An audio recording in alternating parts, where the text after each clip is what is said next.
രാജകുമാരി നോർത്ത് രാമചന്ദ്രം ദേവി ശ്രീ അയ്യപ്പ ക്ഷേത്രത്തിൽ നടന്നു വന്നിരുന്ന മകരവിളക്ക് മഹോത്സവത്തിന് സമാപനം കുറിച്ചു. കഴിഞ്ഞ 5 ദിവസങ്ങളിലായി നടന്നു വന്നിരുന്ന മഹോത്സവത്തിനാണ് താലപ്പൊലി ഘോഷയാത്രയോടെ സമാപനം കുറിച്ചത്.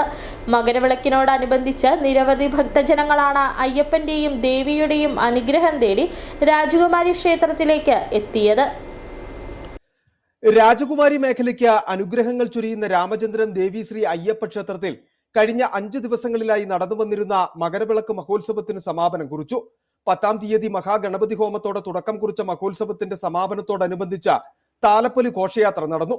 വാദ്യമേളങ്ങളുടെ അകമ്പടിയോടെ തെയ്യം, മയിലാട്ടം, കാവടി എന്നിവയോടെ കുരുവിള സിറ്റിയിൽ നിന്നും ആരംഭിച്ച ദേശ താലപ്പൊലി ഘോഷയാത്രയിൽ നിരവധി ഭക്തജനങ്ങളാണ് പങ്കെടുത്തത്.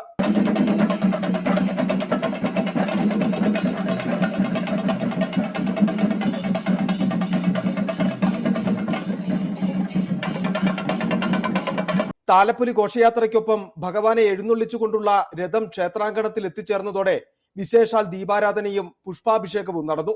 5 ദിവസങ്ങളിലായി നടന്നു വന്നിരുന്ന മഹോത്സവത്തിന് ക്ഷേത്രം തന്ത്രി അക്കരിമൺ കാളിദാസൻ ഭട്ടതിരിപ്പാടിന്റെയും ക്ഷേത്രം മേൽശാന്തി PU സുമേഷ് ശാന്തിയുടെയും മുഖ്യ കാർമ്മികത്വത്തിലാണ് പൂജാ കർമ്മങ്ങൾ നടന്നത്.